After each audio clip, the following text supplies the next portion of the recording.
তো ভাই আমি একদিন ফেসবুকে স্ক্রল করছিলাম, হট করে আমার সামনে না এঞ্জেল প্রিয়া নামের একটা প্রোফাইল আসে, ভালো লাগে, আমি মেসেজ করে দিই হাই। সামনের থেকে মেসেজ আসছে, বোকাচোদা হাবড়ায় একবার আয় তুই, তারপরে দেখাচ্ছি। আমি দেখে ভাই হা হয়ে গেছি, এ কি মেসেজ। সেদিন আমি প্রথম জানতে পারলাম যে কিছু কিছু মেয়েরা না নিজের যে ফেসবুক পাসওয়ার্ড হয় নিজের বয়ফ্রেন্ডের কাছেও দিয়ে রাখে। আমি ধরেই জানতাম, আরে ভাই তোর পাসওয়ার্ড দিয়েছে, তুই লগ আউট তো কর। আমি তো ভাবছি আমার এঞ্জেল প্রিয়ার সাথে কথা হচ্ছে। এইদিকে একবার মেসেজ আসছে, একবার হাবড়ায় আয় তারপরে দেখাচ্ছি তোকে। আবার এইদিকে মেসেজ আসছে, আরে বাবা এ তো ভোলা ভালা ছেলে। হ্যাঁ ভাই সরি সরি সরি, আমি দুটো মেসেজ থেকে কনফিউজ যে এঞ্জেল রিয়ার মাল্টিপল রিজার্ভার তো নেই, হ্যাঁ অপরিচিত নাকি।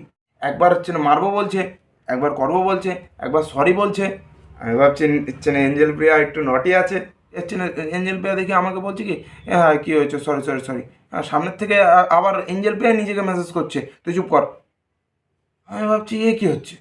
ঠিক আছে, আমার চ্যাটে ভাই 1 ঘন্টা ধরে সেই দিন ওরা বয়ফ্রেন্ড গার্লফ্রেন্ড লড়েছে।